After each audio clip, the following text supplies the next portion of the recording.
Elevation of boiling point অর্থাৎ স্ফুটনাঙ্কের উন্নয়ন সংক্রান্ত নিউমেরিক্যাল প্রবলেমসগুলো ডিসকাস করেছিলাম, এবং তার সঙ্গে আমরা আমাদের থার্ড কলিগেটিভ প্রপার্টি অর্থাৎ ডিপ্রেশন অফ ফ্রিজিং পয়েন্ট অথবা হিমাঙ্কের অবনমন সেটার গ্রাফিক্যাল রিপ্রেজেন্টেশন দেখেছিলাম এবং সেটা সম্পর্কে ডিটেলসে এক্সপ্লেনেশনটা পড়েছিলাম। তো আজকের ক্লাসটা আমরা শুরু করব মেইনলি হচ্ছে ডিপ্রেশন অফ ফ্রিজিং পয়েন্ট, সেটার কিছু নিউমেরিক্যাল প্রবলেমস আমি একটু আলোচনা করব, আর তার সঙ্গে আমরা আমাদের fourth colligative property that is অভিস্রবণ চাপ বা অসমোটিক প্রেসার, সেই অসমোটিক প্রেসারটা একটু আলোচনা করব। আশা করি তোমরা বুঝতে পারছো যে সলিউশন চ্যাপ্টারটা আমাদের অন্যান্য ফিজিক্যাল কেমিস্ট্রির যে চ্যাপ্টারসগুলো তোমরা পড়েছো তার থেকে কিন্তু কম্পারেটিভলি অনেকটাই সহজ। তো দেখো, আমি ডিপ্রেশন অফ ফ্রিজিং পয়েন্টের ফর্মুলা মানে অঙ্কগুলো শুরু করার আগে, নিউমেরিক্যাল প্রবলেমসগুলোতে যাওয়ার আগে আমি ডিপ্রেশন অফ ফ্রিজিং পয়েন্টের যে ওয়ার্কিং ফর্মুলা, যে ফর্মুলাটা কাজে লাগিয়ে আমরা ডিপ্রেশন অফ ফ্রিজিং পয়েন্টের নিউমেরিক্যাল প্রবলেমসগুলো সলভ করব, সেই ফর্মুলাটা একবার বলবো এবং সেই ফর্মুলার ডিটেলসে আরেকবার একটু বলে নেব। মনে করো আমাদের ফর্মুলাটা কি ছিল, TF minus TF dash is equal to kf into w2 into 1000 by m2 into w1, যেখানে w2 w1 m2 এইগুলো অ্যাজ ইউজুয়াল যেটা মানে প্রকাশ করে সেটাই করছে।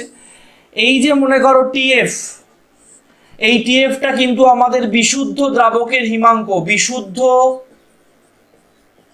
দ্রাবকের হিমাঙ্ক অথবা freezing point of pure solvent।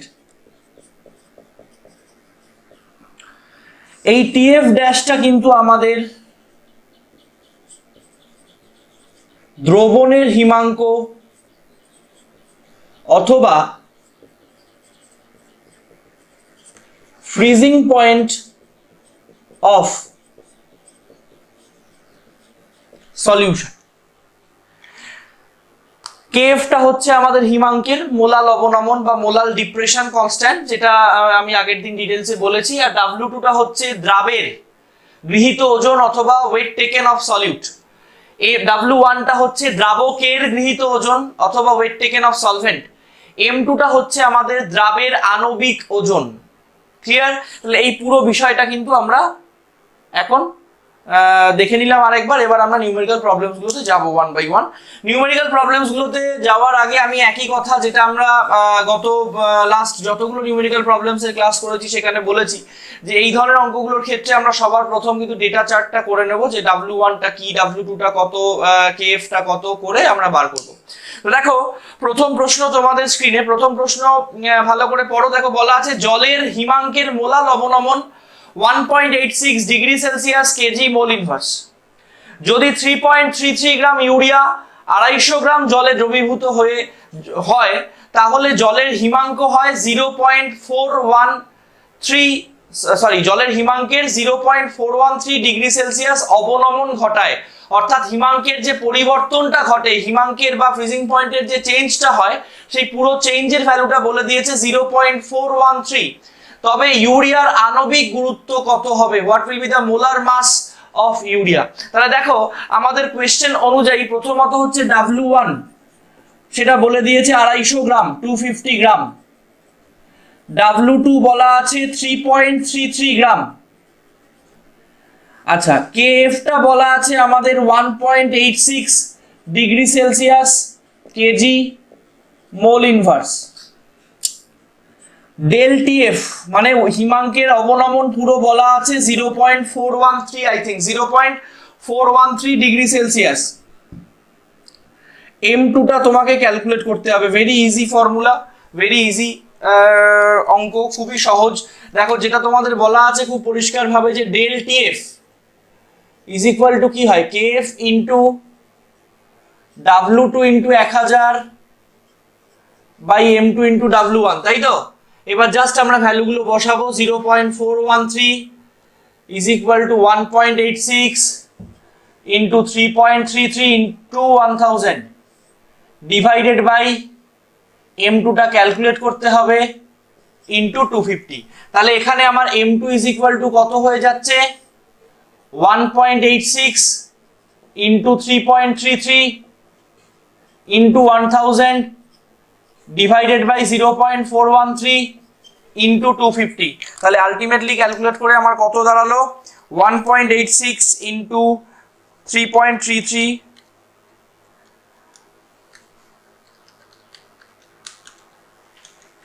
59.99, অর্থাৎ ইউরিয়ার মলিকুলার ওয়েট যেটা আমরা ক্যালকুলেট করলাম, আমি এক্সাক্ট ভ্যালুটাই লিখছি 59.99। সুতরাং আমাদের কোয়েশ্চেনে যে ইনফরমেশনস গুলো প্রোভাইড করা আছে সেই ইনফরমেশনস গুলো থেকে আমরা খুব সিম্পলি নিউমেরিক্যাল প্রবলেমটা ক্যালকুলেট করলাম এবং আমাদের M2 অর্থাৎ মোলার মাস অফ ইউরিয়া যেটা বেরোলো সেটা হলো হচ্ছে 59.99।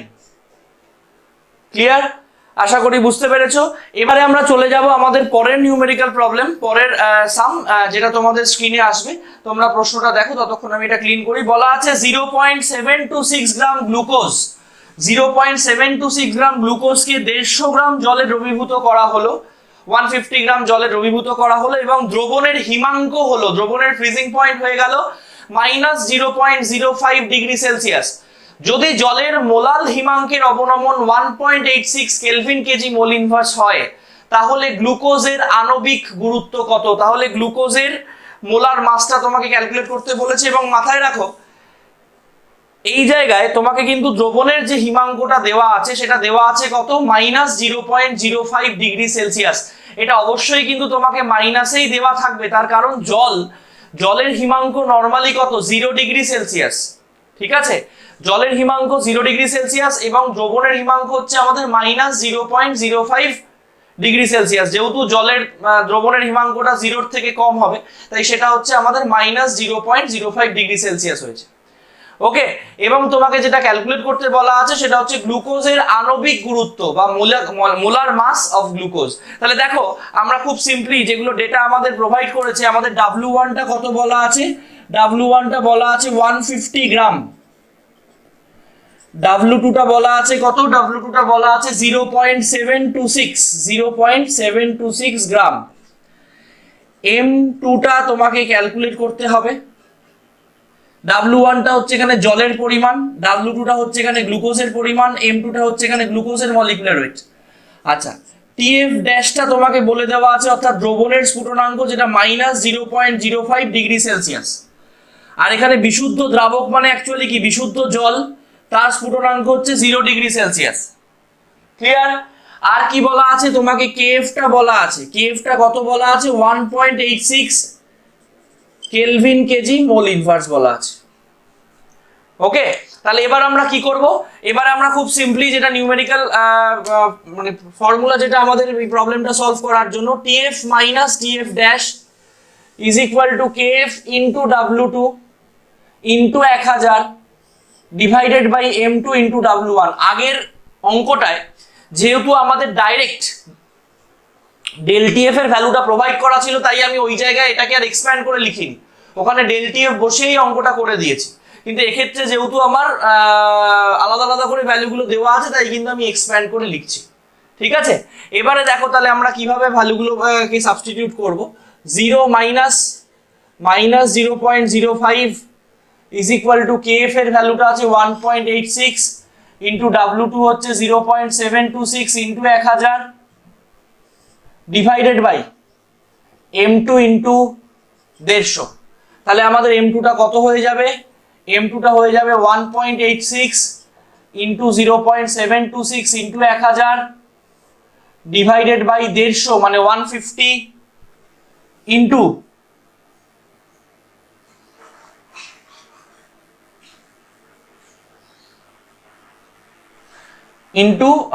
0.05, সরি।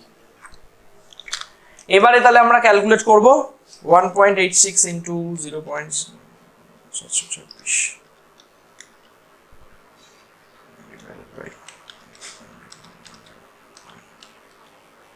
এটা আমাদের হয়ে গেল 180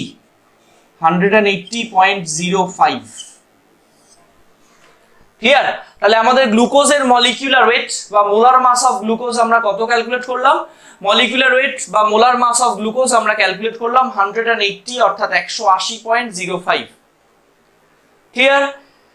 নেক্সট আমরা চলে যাব আমাদের পরের প্রবলেমে। আমি এটা ক্লিন করছি, দেখো পরের প্রবলেম তোমাদের স্ক্রিনে আছে। 450 গ্রাম জলে 450 গ্রাম জলে 15 গ্রাম ওজনের একটি অনুদ্বায়ী দ্রবীভূত করা আছে। দ্রবণের হিমাঙ্ক -0.34 ডিগ্রি সেলসিয়াস।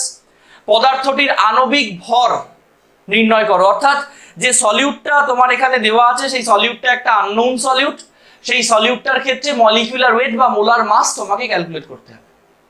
ঠিক আছে, তা আমরা কিভাবে ক্যালকুলেট করব? ঠিক একই রকম ভাবে আমরা ডেটা চার্টটা করে নেব। দেখো তোমাকে W1 টা বলা আছে 450 গ্রাম, W2 তোমাকে বলা আছে কত 15 গ্রাম 15 গ্রাম, M2 তোমাকে ক্যালকুলেট করতে হবে, TF ড্যাশ তোমাকে বলা আছে -0.34 ডিগ্রি সেলসিয়াস, TF হচ্ছে তোমার 0 ডিগ্রি সেলসিয়াস যেহেতু জল, KF এর ভ্যালু তোমাকে বলা আছে 1.86 kelvin KG mole inverse, 1.86 kelvin KG mole inverse. Clear? One second, সহজ অঙ্ক আশা করি তোমরা করতে শুরুও করে দিয়েছো automatically. TF minus TF dash is equal to KF, just আগের মতন W2 into 1000 by M2 into W1। একই অঙ্ক এতবার করার কারণ তোমরা যাতে কোনোভাবে কোনো অবস্থাতে এই ধরনের অঙ্কগুলো ভুল করে না আসো, এটা আমার রিকোয়েস্ট বলতে পারো। একটু মন দিয়ে অঙ্কগুলো করবে, এইগুলো কখনো কোনো অবস্থাতেই ভুল হওয়ার কোনো জায়গা নেই, জাস্ট ভ্যালুগুলো ঠিকঠাক করে বসানো। এবং তুমি যদি ডেটা চার্টটা করে নাও, ডেটা চার্টটা তোমার যদি করা থাকে, ভ্যালুগুলো তুমি তো এখান থেকে দেখে এখানে বসাচ্ছ, তারপরেও যদি তুমি ভুল করো তাহলে চোখের ডাক্তার দেখাও। নেক্সট হচ্ছে M2 is equal to 1.86 into 15 into 1000 divided by 0.34 into 450, 450। তাহলে আমি ক্যালকুলেট করলে কি হবে? 1.86 into 15 into 1000 divided by 0.34 into 450, এটা হয়ে যাচ্ছে তোমার 182, 182.35, 182.35। তাহলে আমার যে আননোন সলিউট বা যে অজানা দ্রাবটার কথা বলা আছে, সেই অজানা দ্রাবটার মলিকিউলার ওয়েট আমি কত ক্যালকুলেট করলাম? 182.32, অর্থাৎ 182.35, 32 নয় 35, 182.35। ক্লিয়ার? বোঝা গেল? অঙ্কগুলো খুবই সহজ। আমি লাস্ট আরেকটা অঙ্ক করব। দেখো অঙ্কটা তোমাদের স্ক্রিনে আছে, পড়ো অঙ্কটা কি বলা আছে। বলা আছে 250 গ্রাম জলে 54 গ্রাম গ্লুকোজ দ্রবীভূত করলে উৎপন্ন দ্রবণের হিমাঙ্ক কত হবে? দেওয়া আছে জলের KF 1.86 kelvin KG mole inverse. অর্থাৎ তোমাকে এক্ষেত্রে কিন্তু TF ড্যাশটা কিন্তু তোমাকে এক্ষেত্রে ক্যালকুলেট করতে বলা হয়েছে, TF ড্যাশটা ক্যালকুলেট করতে বলা হয়েছে। তাহলে দেখো TF ড্যাশটা যে তুমি ক্যালকুলেট করবে, তার জন্য তোমাকে কি কি ইনফরমেশন প্রোভাইড করা আছে? প্রথমত প্রোভাইড করা আছে W1 টা হচ্ছে 250 গ্রাম, W2 টা প্রোভাইড করা আছে হচ্ছে তোমার 15 gram, I think 54 gram, very sorry 54 gram provide করা আছে। আচ্ছা, M2 টা কত? গ্লুকোজের মলিকুলার ফর্মুলা হচ্ছে C6H12O6, তাহলে 12 into 6 plus 12 into 1 plus 16 into 6, তার মানে 72 প্লাস 12 প্লাস 96, 180। তাহলে M2 টা আমাদের হয়ে গেল 180। আচ্ছা, KF টা তোমার কোয়েশ্চেনে বলা আছে 1.86 kelvin KG mole inverse. TF যেহেতু জল তাই 0 ডিগ্রি সেলসিয়াস, তোমাকে TF ড্যাশটা ক্যালকুলেট করতে হবে। ওয়ান্স अगेन আমাদের ফর্মুলাটা, সেই ফর্মুলাটাই আমরা লিখে নেব। TF minus TF dash is equal to KF into W2 into 1000 by M2 into W1। তাহলে ভ্যালুগুলো বসিয়ে দাও। 0 minus TF dash is equal to KF এর ভ্যালু হচ্ছে 1.86 into 54 into 1000 divided by 180 into 250।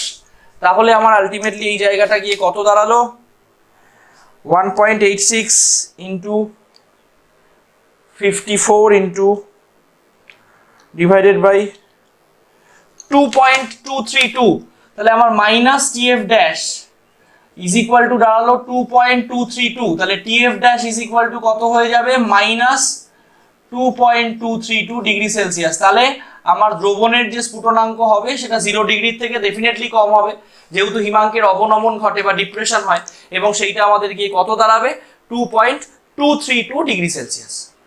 Clear? তাহলে নর্মালি যদি আমরা depression of freezing point related numericals গুলো করতে চাই, বা সাধারণভাবে যে নিউমেরিক্যাল প্রবলেমস গুলো বা হিমাঙ্কের অবনমন সংক্রান্ত করা হয়, সেগুলো কিন্তু সিম্পলি এইরকম। তোমাদের প্রশ্নে বলা থাকবে, তোমরা ডেটাগুলো চার্ট করবে, করে অঙ্কগুলো করা শুরু করবে, দ্যাটস ইট। ক্লিয়ার? আমি ক্লিন করছি। এবারে আমরা চলে আসবো আমাদের next and last colligative property, that is osmotic pressure. আমি ইচ্ছে করে একটু সময় নিয়ে পড়াচ্ছি যাতে করে তোমাদের কাছে ব্যাপারটা ওভারবার্ডেন না হয়, একটু সময় নিয়ে ধীরে ধীরে তোমরা বোঝো। ব্যাপারগুলো সহজ, অনেকের মনে হতে পারে এত সহজ ব্যাপার এত কম কম পড়িয়ে কি লাভ, কিন্তু আমি পড়াচ্ছি শুধুমাত্র আমি তো যারা তাড়াতাড়ি বুঝে যাচ্ছ তাদের কথা চিন্তা করে পড়াচ্ছি না, যাদের হয়তো একটু অসুবিধা হচ্ছে, যাদের অঙ্ক করতে অ্যালার্জি, তাদের জন্য আমি বলছি যে তোমরা ধীরে ধীরে অঙ্কগুলো করো। আমি টপিক ওয়াইজ দেখো প্রত্যেকটা টপিক পড়িয়ে তাদের নিউমেরিক্যাল প্রবলেমসগুলো এক্সপ্লেন করেছি, সুতরাং কোথাও যদি কোনো ডাউট হয় আমাকে বলো। তোমরা অলরেডি হোমওয়ার্কসগুলো পাঠিয়েছো, সেগুলো আমি এখনো চেক করিনি, আজকেই চেক করব। তো নেক্সট এবার আমরা যে টপিকে যাচ্ছি সেটা হচ্ছে আমাদের অসমোটিক প্রেসার বা অভিস্রবণ চাপ। দেখো তাহলে অভিস্রবণ চাপ বা অসমোটিক প্রেসার পড়ার আগে আমি একটু অভিস্রবণ বা অসমোসিস ব্যাপারটা কি, অসমোসিস বা অভিস্রবণ বলতে আমরা কি বুঝি সেই জিনিসটা একটু বা সেই জায়গাটা একটু এক্সপ্লেন করব, তারপরে আমরা অভিস্রবণ চাপে আস্তে আস্তে আসবো। দেখো অভিস্রবণ চাপ আমরা কি, মানে অভিস্রবণ ব্যাপারটাকে আমরা কি বলি, মনে করো আমরা একটা কন্টেনার নিলাম, জাস্ট আমি একটা ইউ শেপড টিউব নিচ্ছি এইখানে,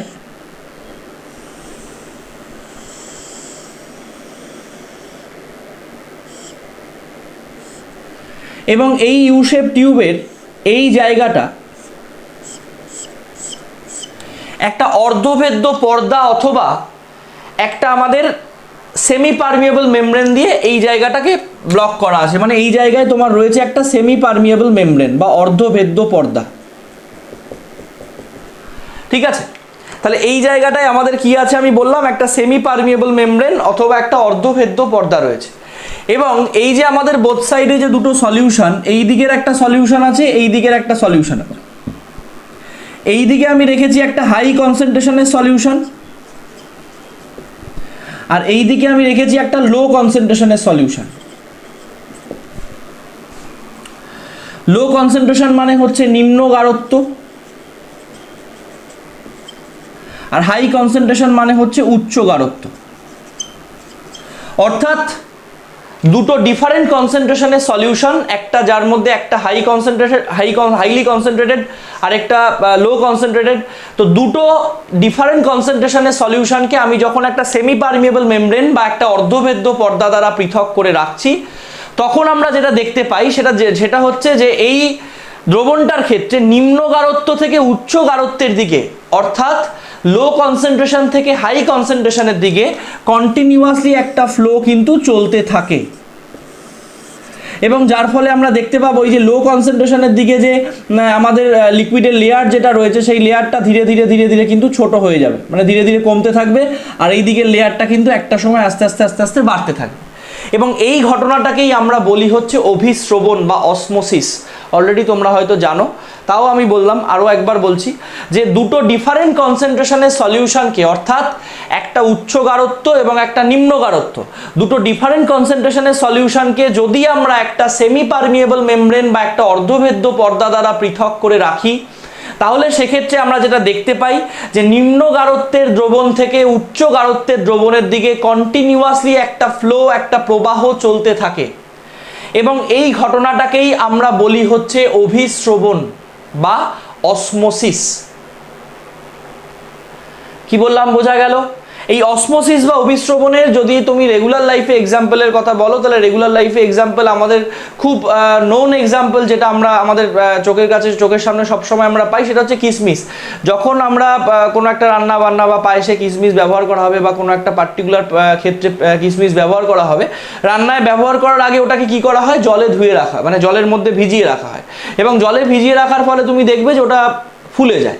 ফুলে যাওয়ার কারণটা হচ্ছে তোমার কিশমিশের ভেতরে কিছু লিকুইড সাবস্টেন্স রয়েছে, কিছু মানে সেমি লিকুইড বা লিকুইড সাবস্টেন্স রয়েছে, এবং কিশমিশের ওই যে ওয়ালটা, সেই ওয়ালটা কিন্তু একটা সেমি পারমিয়েবল মেমব্রেন বা একটা অর্ধভেদ্য পর্দার ন্যায় কাজ করে।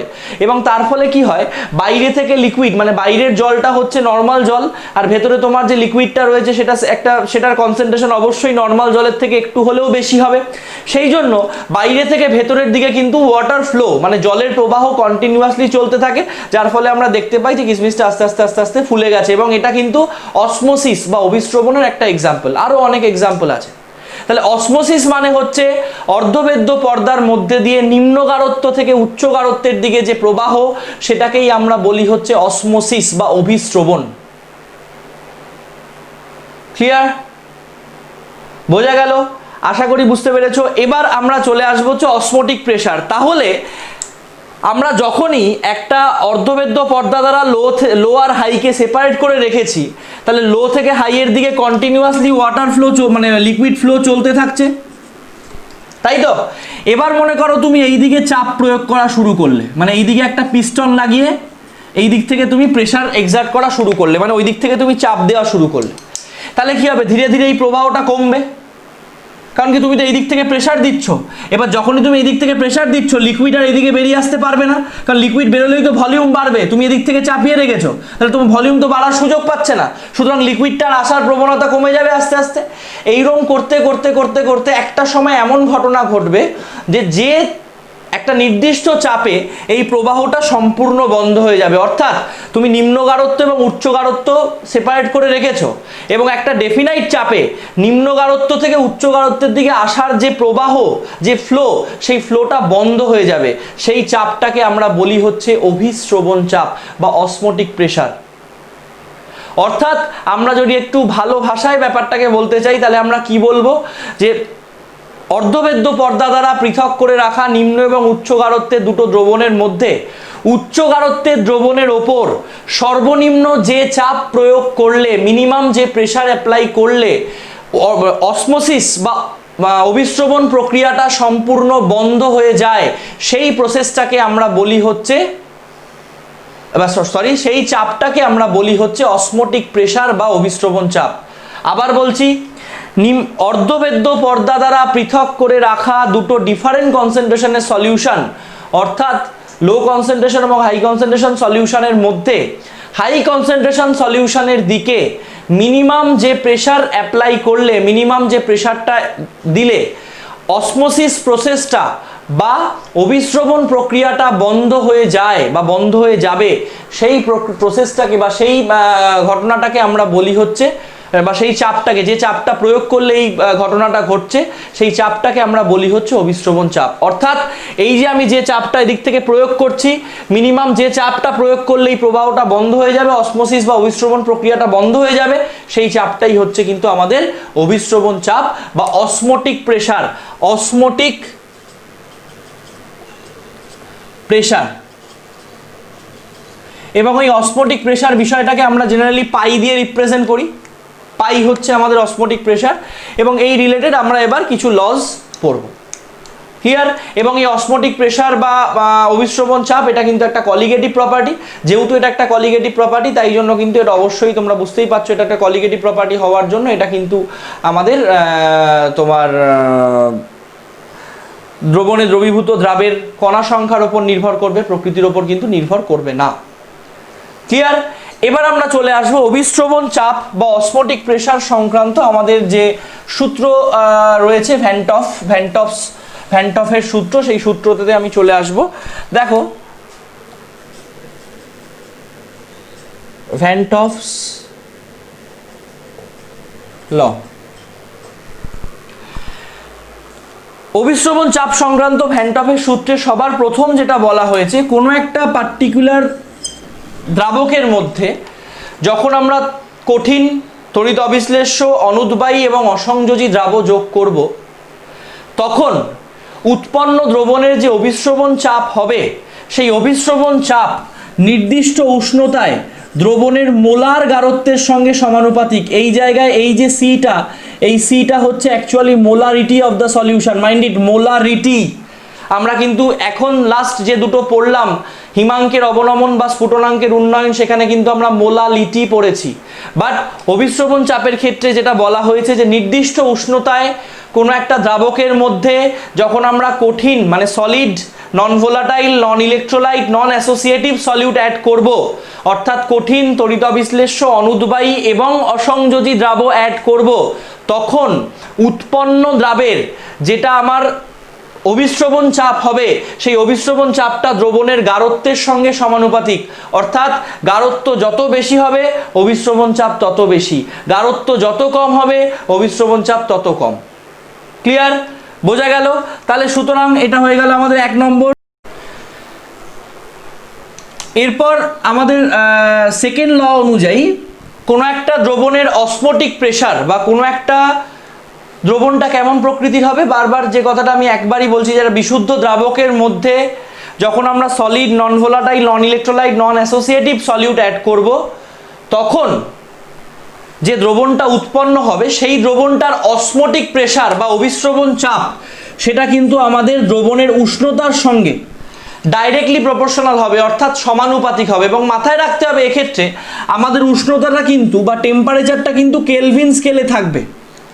ওকে, অর্থাৎ আমরা ভ্যান টফের যে দুটো সূত্র পেলাম, দুটো সূত্র, প্রথম সূত্রটাতে আমি কি বললাম, নির্দিষ্ট উষ্ণতায় যখন একটা বিশুদ্ধ দ্রাবক বা একটা পিওর সলভেন্টের মধ্যে আমি solid, non volatile, non electrolyte, non associative solute add করছি, তখন উৎপন্ন দ্রবণের যে অভিস্রবণ চাপ হচ্ছে বা উৎপন্ন দ্রবণের যেটা আমাদের অসমোটিক প্রেসার হচ্ছে, সেই অসমোটিক প্রেসারটা কিন্তু দ্রবণের মোলার গারত্ব অথবা মোলারিটির সঙ্গে ডাইরেক্টলি প্রপোর্শনাল।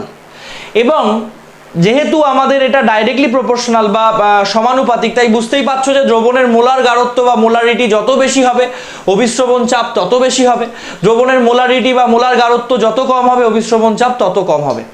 একই রকমভাবে দ্বিতীয় সূত্রে কি বলা হচ্ছে, ঠিক সিমিলারলি একটা পিওর সলভেন্টের মধ্যে যখন আমরা solid, non volatile, non electrolyte, non associative solute add করে একটা দ্রবণ প্রস্তুত করেছি, তখন সেই দ্রবণের যেটা অভিস্রবণ চাপ বা অসমোটিক প্রেসার হচ্ছে, সেই অভিস্রবণ চাপটা কিন্তু দ্রবণের পরম উষ্ণতার সঙ্গে, অর্থাৎ দ্রবণের পরম উষ্ণতা মানে কেলভিন স্কেলে উষ্ণতা, সেই উষ্ণতার সঙ্গে কিন্তু সমানুপাতিক।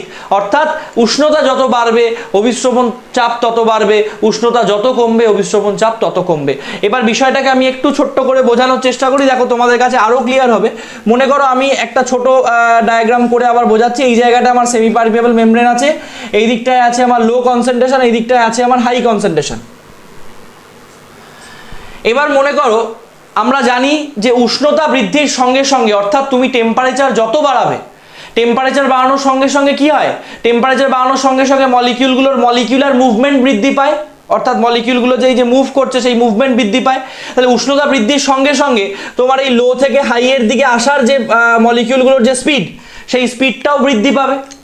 অর্থাৎ সেক্ষেত্রে তুমি যখন ওকে এদিক থেকে আটকাতে চাইবে, আটকানোর জন্য কি হবে, তোমার বেশি চাপ প্রয়োগ করতে হবে, বেশি প্রেসার তোমাকে এক্সার্ট করতে হবে। দ্যাটস ইট, টেম্পারেচার বাড়লে কিন্তু আমাদের অভিস্রবণ চাপ বাড়বে। আরও একবার বলে দিচ্ছি, যত তুমি উষ্ণতা বাড়াবে তত কি হবে, মলিকিউলগুলোর মলিকিউলার মুভমেন্টটা বাড়বে, মানে মলিকিউলার লেভেলে মুভমেন্টটা বাড়বে। অর্থাৎ তখন এই লো থেকে হাইয়ের দিকে আসার যে ফ্লো, যে প্রবাহ, সেই প্রবাহটা কি হবে, অটোমেটিক্যালি বেড়ে যাবে, কারণ তুমি তো টেম্পারেচার বাড়িয়ে দিয়েছো। তাহলে এবার যদি বেশি জোরে বা বেশি বড় প্রবাহতে যদি লো থেকে হাইয়ের দিকে আসে, তাহলে ওকে আটকানোর জন্য তোমাকে কি করতে হবে, বেশি চাপ প্রয়োগ করতে হবে, অনেক বেশি প্রেসার অ্যাপ্লাই করতে হবে। সেক্ষেত্রে তুমি কিন্তু দেখতে পাবে যে তোমার অভিস্রবণ চাপ বেশি লাগছে।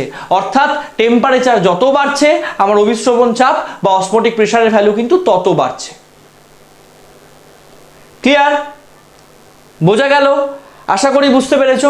এবার আমরা কনসেন্ট্রেশনের ব্যাপারটায় চলে আসি। মনে করো, ধরো আমি এই ব্যাপারটা ধরো, এখানে কনসেন্ট্রেশনটা কি হচ্ছে, সবসময় লো কনসেন্ট্রেশনের থেকে তো হাই কনসেন্ট্রেশনের দিকে একটা ফ্লো চলছে।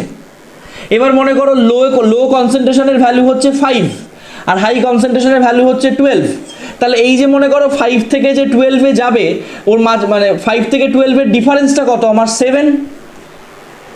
এবার মনে করো আমি আরো একটা পেয়ার নিয়েছি যার ক্ষেত্রে লো কনসেন্ট্রেশনের ভ্যালু হচ্ছে 4 আর হাই কনসেন্ট্রেশনের ভ্যালু হচ্ছে মনে করো 20, তাহলে এই যে মনে করো 4 থেকে 20 তে যাচ্ছে ডিফারেন্স কত 16। তাহলে কোন ক্ষেত্রে প্রবাহিত হওয়ার প্রবণতাটা বেশি থাকবে? অবশ্যই কিন্তু আমাদের এই ক্ষেত্রে, কারণ যেহেতু এক্ষেত্রে ডিফারেন্সটা বেশি। কারণ সেমিপারভিয়েবল মেমব্রেন দিয়ে অসমোসিস প্রসেসটা কখন ঘটে? যখন দুটো ভিন্ন গাঢ়ত্বের ভিন্ন গাঢ়ত্বের দ্রবণকে তুমি সেপারেট করে রেখেছো, তখন অসমোসিস প্রসেসটা ঘটে। এবার ওই দুটো ভিন্ন গাঢ়ত্বের দ্রবণের গাঢ়ত্বের পার্থক্যটা যত বেশি হবে অসমোসিসটা তত ভালো হতে থাকবে। অর্থাৎ এখানে আমাদের গাঢ়ত্বের পার্থক্য বা কনসেন্ট্রেশনের ডিফারেন্স কত 7, এখানে আমাদের কনসেন্ট্রেশনের ডিফারেন্স কত 16, তাহলে আমাদের কোন ক্ষেত্রে অসমোসিসটা বেটার হবে? এই ক্ষেত্রে আমার অসমোসিসটা বেটার হবে। তাহলে এই ক্ষেত্রে তোমাকে আটকাতে হলে বেশি চাপ প্রয়োগ করতে হবে, অর্থাৎ অসমোটিক প্রেসার তোমার বেশি লাগবে। দ্যাট ইজ ওয়াই আমি বলতে পারছি যে দ্রবণের গাঢ়ত্ব যত বেশি হবে, যে সলিউশনটা আমার রয়েছে সেই সলিউশনের কনসেন্ট্রেশন যত বেশি হবে, তত আমার অভিস্রবণ চাপ কিন্তু বেশি লাগবে। অর্থাৎ অসমোসিস প্রসেসটাকে আটকানোর জন্য তত বেশি চাপ আমাকে প্রয়োগ করতে হবে। কি বললাম বোঝা গেল? এবার আমরা চলে আসবো ভ্যান টফের থার্ড যে লটা আছে, খুব সহজ, যেটা বাকি তিনটে বাকি আর দুটো তিনটে যেগুলো আমরা বলেছি সবগুলোর সঙ্গে সিমিলার। ঠিক একই রকম ভাবেই আমি বলবো, মনে করো তুমি দুটো কন্টেনার নিলে, এই কন্টেনারে তুমি অ্যাড করলে 5টা গ্লুকোজ, এই কন্টেনারে তুমি অ্যাড করলে 5টা সুক্রোজ।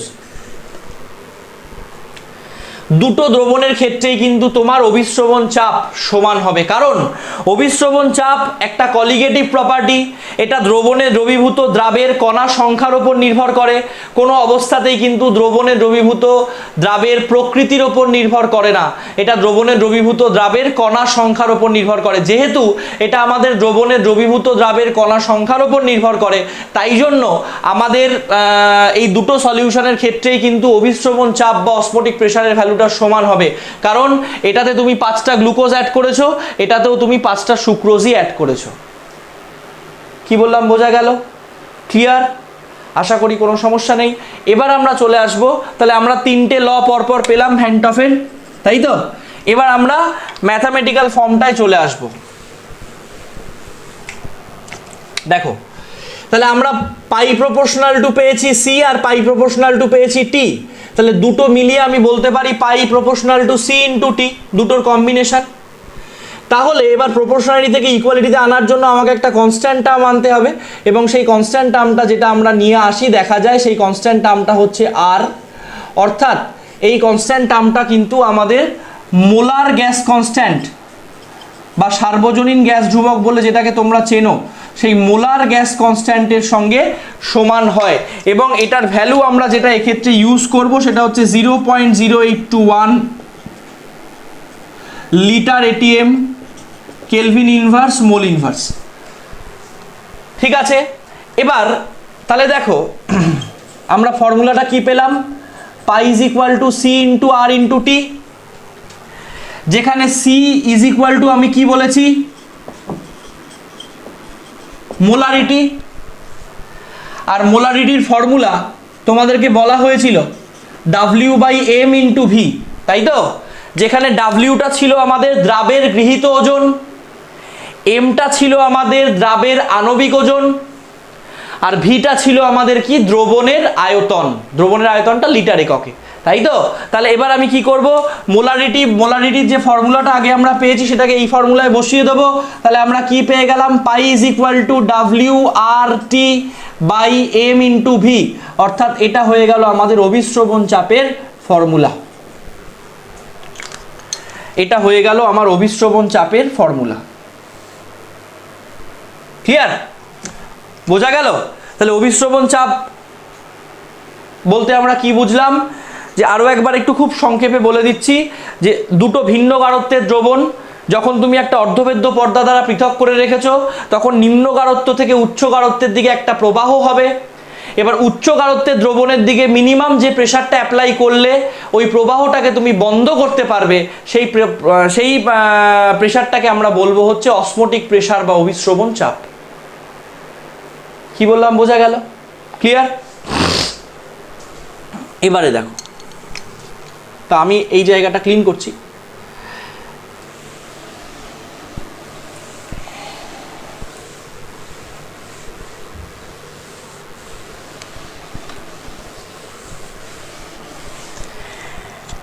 এবারে অভিস্রবণ চাপের ওপর বেস করে আমরা সলিউশনকে 3 ভাগে ভাগ করি। এক হচ্ছে isotonic solution, isotonic solution, hypertonic solution,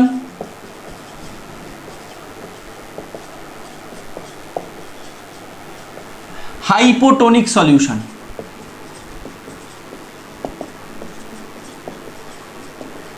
তাহলে কি কি বললাম?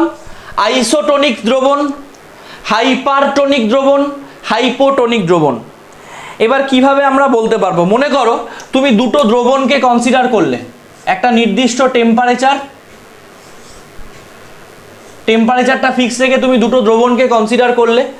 যদি এই দ্রবণের অভিস্রবণ চাপ মনে করো এটার পাই 1 আর এটা পাই 2 হয়, যদি তোমাদের পাই 1 ইজ ইকুয়াল টু পাই 2 হয়, তাহলেই তুমি দ্রবণ দুটোকে বলতে পারবে আইসোটোনিক দ্রবণ। অর্থাৎ নির্দিষ্ট উষ্ণতায় ভিন্ন দুটো দ্রবণের বা আলাদা দুটো দ্রবণের অভিস্রবণ চাপ যদি সমান হয়, তাহলে আমরা সেই দুটো দ্রবণকে বলতে পারি পরস্পরের আইসোটোনিক দ্রবণ।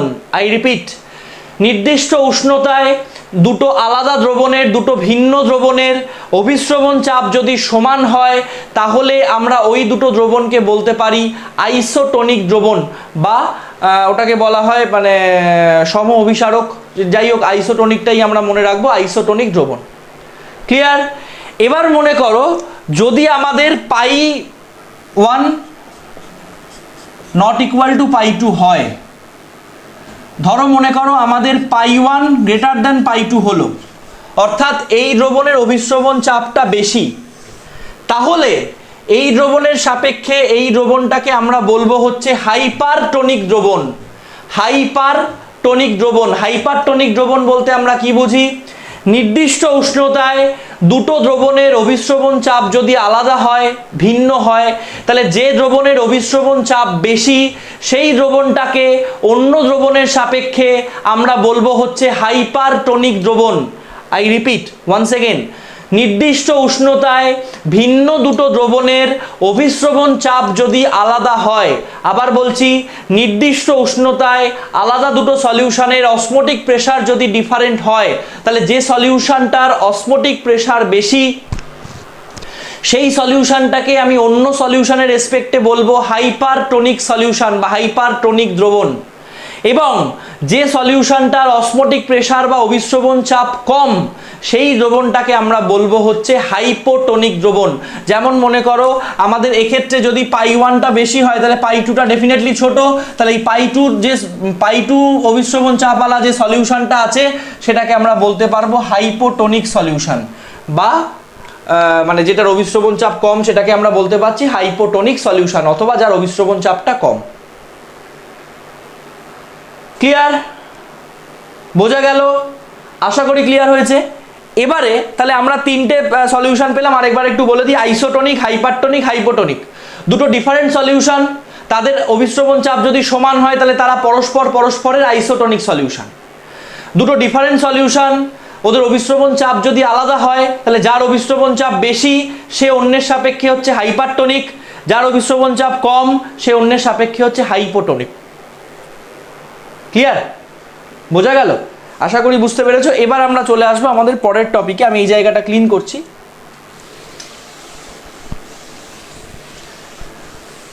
এবার আমরা যেটা পড়বো সেটা হচ্ছে বিপরীত অভিস্রবণ। বিপরীত অভিস্রবণ অথবা রিভার্স অসমোসিস। তাহলে দেখো, আমরা অভিস্রবণ প্রক্রিয়াটাকে আরেকবার একটু আঁকবো। এটা আমাদের সেই U shape tube, U tube actually. তো এই দিকে আমার লো কনসেন্ট্রেশনের সলিউশন আছে, এই দিকে আমার হাই কনসেন্ট্রেশনের সলিউশন আছে।